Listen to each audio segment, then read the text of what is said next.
Happy Monday, everyone, and welcome back to Teachable Moments Monday. Last week, I posted a video on an experience I had in a local wine shop here in Monterey. I saw it not only as a teachable moment, but one that would elicit conversation. So I asked for your feedback and thoughts and got some really good conversations going. Then I received a comment from a white woman that I knew when I lived in Chicago. We were neighbors for 2 years. I welcomed her and her son into my home, cooked for them, enlisted my partner at the time to mentor her son, who's biracial, because she said he didn't have enough positive black men in his life. Now, I'm not saying this to brag. I just need you to understand that she knows me personally, which is why her comment blew my mind. She said, and I'm paraphrasing here, that black people are too hypersensitive. And the only racism she's ever experienced has been from the black community, directed at her and her biracial son. And then she went on to list several examples of said racism. Admittedly, I had to take several seats before I could respond. And then I said, the nicest thing you could do right now is accept our truth. I'm concerned that you would marginalize my experience by saying black people are too hypersensitive. Are you suggesting that I'm being hypersensitive? You also paint the whole black community with the same brush by saying we've been racist to you.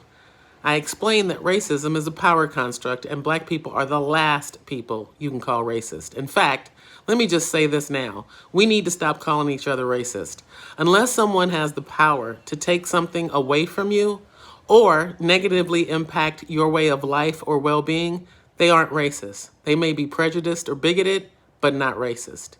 Anyway, I then asked her to do me a favor and listen to my message again and then revisit her comments. This is where I say, now just ask me what she did next, but since you can't answer me, I'll just tell you. She deleted the comments and then blocked me. Basically, she made herself the victim and me the villain for what I can only assume would be to have the audacity to challenge her.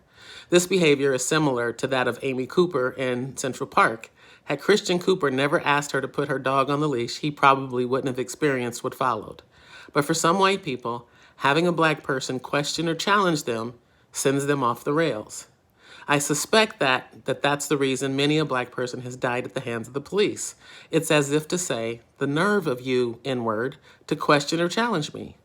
Then they take action and we become the villain to their purported victimization.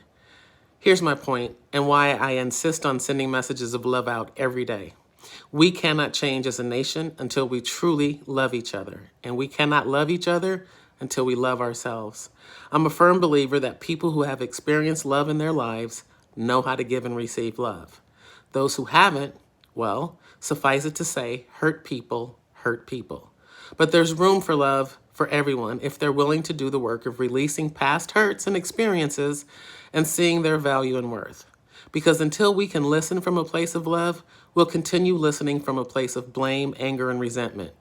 When we're always listening for a way to respond or adding meaning to what's being said when there may not be any meaning at all, well, then we're not really listening, are we? And that's not love. What are your thoughts?